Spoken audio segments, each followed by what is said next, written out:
অত্যাচার করতো, খুব অত্যাচার করতো, মারধর করতো। তো এটা কতদিন ধরে? খাইয়ে দিয়েছে। কতদিন ধরে?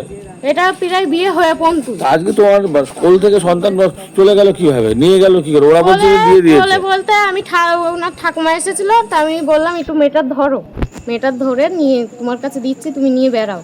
তা মেয়েটার নিয়ে বেড়াতে বেড়াতে আমি ঘর পাচ্ছিলাম, আমি বাইরে আর আসিনি, আমি ঘরেই ছিলাম। তা নাতনিদের নিয়ে ঘুরে বেড়াচ্ছে। পরে মা বলছে তোর মেয়ে আর তোর শাশুড়ি কোথায় গিয়েছে? তো আমি তো বলছি আমি তো জানি না কোথায় গিয়েছে, আমি তো বলছি ওনার কোলে দিয়েছি। তাই এদিক মারাও খোঁজা, আমি ঠাকুমা নাকি দিদিমা 2.5 মাসের দুধের এক শিশু কন্যা এবং 4 বছরের শিশু কন্যাদের বিষয়ে কার কথা সত্যি? বৌমার বাপের বাড়িতে সদ্যজাত নাতনি দেখতে এসে 2.5 মাস এবং 4 বছর 2 নাতনিকে নিয়ে গলা ধাক্কা বিআই বাড়ি থেকে থানার দ্বারস্থ বৃদ্ধা। মাত্র 2.5 মাসের বুকের দুধ পান করানো সদ্যজাতকেও শাশুড়ি হাতে তুলে দিয়ে বাপের বাড়িতে থাকার অঙ্গীকার বৌমার। চরম চাঞ্চল্যকর ঘটনাটি নদিয়ার শান্তিপুরে। নদিয়ার রানাঘাট আইসমালির মন্টু মণ্ডলের ছেলে শাহাবুদ্দিনের সাথে শান্তিপুর বেরপাড়া বল্টু মল্লিকের মেয়ে রূপসানা মল্লিকের বিবাহ হয়। বিগত 5 বছর আগে তাদের 4 বছরের এবং 2.5 মাসের 2টি কন্যা সন্তান। সম্প্রতি 1.5 মাস আগে 2 কন্যা সন্তান নিয়ে রূপসানা এসেছিলেন শান্তিপুরে বাপের বাড়িতে। রূপসানার শাশুড়ি সুফিয়া মণ্ডল 2 দুধের শিশু নাতিকে নিয়ে শান্তিপুর থানার দ্বারস্থ হন। তিনি জানাচ্ছেন কোনো ঝগড়া অশান্তি বিবাদ কিছুই নয়, হয়তো শুধুমাত্র কন্যা সন্তান হওয়ার কারণেই 2টি কন্যা সন্তানকেই তার কোলে দিয়ে বাড়ি থেকে বের করে দেওয়া হয়, এমনটাই জানা গেছিল প্রাথমিকভাবে। কিন্তু এই বিষয়ে অভিযুক্ত বৌমার কাছে প্রতিক্রিয়া জানতে গেলে সন্ধ্যায় তারা শান্তিপুর থানার দ্বারস্থ হয়েছিলেন। তারা জানাচ্ছেন নিয়মিত টাকার দাবি এবং কন্যা সন্তানের জন্ম দেওয়ার জন্য অত্যাচার চালানো হয় শ্বশুরবাড়ির পক্ষ থেকে। এ বিষয়ে সেখানকার থানায় একটি অভিযোগ পর্যন্ত রয়েছে। এরই মধ্যে নাতনিকে দেখতে আসার ইচ্ছাতে আমরা বাধা দিইনি। গতকাল কোলে নিয়ে আমাদের বাড়িতেই ছিলেন, তাই কেউই তাকে সন্দেহ করেনি। কিন্তু তারই মধ্যে কখন তিনি বাচ্চাদের নিয়ে চলে গেছেন তা কারোরই জানা নেই। দুপক্ষেরই অভিযোগ পেয়ে শান্তিপুর থানার পুলিশ তদন্তে নেমেছে। যদিও পারিবারিক বিষয়, কিন্তু বাচ্চা নিয়ে এই তদন্তে সকাল থেকে রাত পুলিশ প্রশাসনের যথেষ্ট উদ্বিগ্ন তাদেরকে নিয়ে।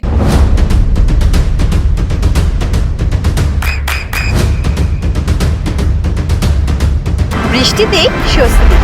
বৃষ্টি অ্যাকোয়া বিশুদ্ধ পানীয় জল। আরেকটা যে একটু বড় 4 বছর মতন বয়স বাচ্চা, ওকেও নিয়ে চলে গিয়েছে। এবার খুঁজছি, চারিদিকে খুঁজছি যে ওরা কোথায় গেল। পরে শুনতে পাচ্ছি শান্তিপুর থানায় নিয়ে গিয়েছে। তখন মনে হয় বিকেল 5টা বাজে, তখন শুনছি শান্তিপুর থানায় নিয়ে গিয়েছে। আপনি কি আপনার বাচ্চা রাখতে চান? হ্যাঁ, আমি আমার বাচ্চা রাখতে চাই। এখন আপনি থানায় যাচ্ছেন? হ্যাঁ, আমি এখন থানায় যাচ্ছি। মানে ওরা নিয়ে গেছে সেটা বলে? হ্যাঁ, ওটা নিয়ে গেছে। আর এমনি শ্বশুরবাড়িতে মানে আপনাদের কি সম্পর্ক খারাপ? হ্যাঁ, সম্পর্ক বলতে ওই অত্যাচার করে, 2 লাখ টাকা চাই, এই বৃত্তান্ত করে। কে টাকা চাই? আমার শাশুড়ি চাই, আমার স্বামী চাই। মারধর করে, গলা টিপে ধরে, সারাক্ষণ মারধর করে। তো সেই মর্মে কমপ্লেন করবেন? হ্যাঁ, সেই মর্মে কমপ্লেন করব। মানে ওখানে থাকতে চান না? না, ওখানে থাকতে চাই। এখানেই থাকতে। কি নাম আপনার? রূপসানা মণ্ডল। স্বামীর নাম? স্বামীর নাম শাহাবুদ্দিন মণ্ডল। আচ্ছা, কজন মিলে এসেছিল? 5 জন। 3টে মেয়ে ছেলে, একটা বিটা ছেলে, 4 জন। ওরা বলছে যে আপনার মেয়ে নাকি বাচ্চাগুলোকে তুলে দিয়েছে তাদের হাতে। না, মেয়ে তুলে দেওয়া হয়নি ওদের। এবার ঠাকুমা এসেছে, ঠাকুমার কোলে মেয়ে দিয়েছে যে ঠাকুমা নিয়ে বেড়াক। এবার আমরা কথা বলতে বলতে মেয়ে নিতে এদিক ওদিক করতে করতে কখন চলে গেছে আমরা আর দেখিনি, খুঁজে আর পাইনি আমরা। তারপর কি শুনলেন? ওরা থানায় গিয়েছে জানেন? হ্যাঁ, থানায় গিয়েছে, বিকেলবেলা শুনলাম যে ওরা থানায় তো গিয়ে গিয়েছে। বলছে যে আমাকে বাচ্চা দিয়ে দিয়েছে, আমাদেরকে মারধর মানে ধাক্কা টাক্কা দিয়ে বলে দিয়েছে না, বাচ্চা আমি বলেছি যে এরম ভিখারি, আমরা ভিখারির বাড়ি ঢুকেছো কেন, বলেছি এটা। না, সে কথাবার্তা খারাপ কথা হতেই পারে, কিন্তু তাই বলে বাচ্চা আপনারা দিয়ে দেন? না, ওরা নিয়ে গেছে। হ্যাঁ, ওরা নিয়ে গেছে। তাহলে এখন কি মানে মায়ের কাছেই থাকবে বাচ্চা হ্যাঁ, বলছে? ওই শিশু বাচ্চা থাকবে। আচ্ছা, আর এমনি মেয়ের সঙ্গে অত্যাচার বা কিছু করতো? হ্যাঁ, অত্যাচার তো করেই মেয়ের সাথে, মেয়ের শাশুড়ি। আপনারা কেস করেছেন? হ্যাঁ, কেস করা আছে, আমার কোর্ট কেস করা আছে। তো কি মেয়েকে মারধর করে? হ্যাঁ, মেয়েকে মারধর করে, বিষ খাইয়ে দিয়েছিল, ঘুমের ওষুধ খাইয়ে দিয়েছিল এর আগে।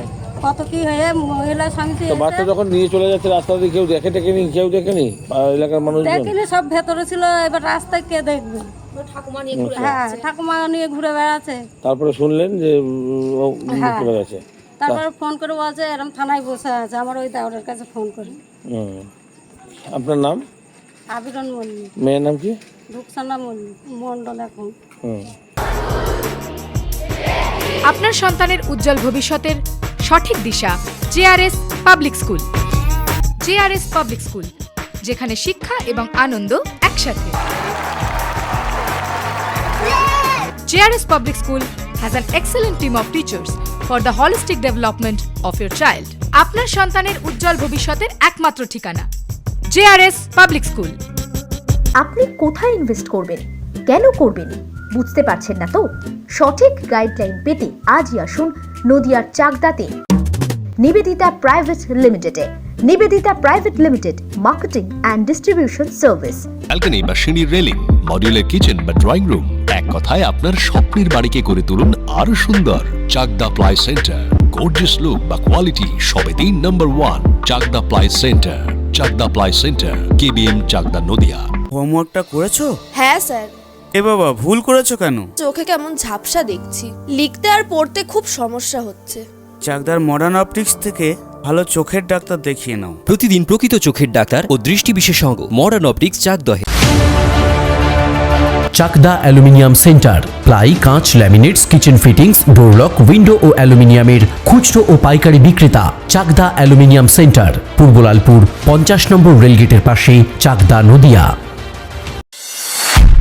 নদিয়া জেলার সবথেকে বড় বিল্ডার্স চাকদার মা মনসা বিল্ডার্স, রড ও সিমেন্টের পাইকারি ও খুচরো বিক্রেতা। মা মনসা বিল্ডার্স, পদ্মবিলা, চাকদা, নদিয়া। রুম রে মাত্র 1500 টাকা থেকে স্টার খাওয়া দাওয়া, রিজনেবল প্রাইস। নদিয়ার একমাত্র 3 স্টার ক্যাটাগরি হোটেল NB সোনার বাংলা হোটেল, কল্যাণী এইমসের ঠিক উল্টো দিকে, কল্যাণী, নদিয়া। নদিয়ার একমাত্র অথরাইজড ডিস্ট্রিবিউটর ঘোষ কমিউনিকেশন, থানার মোড়, চাকদা,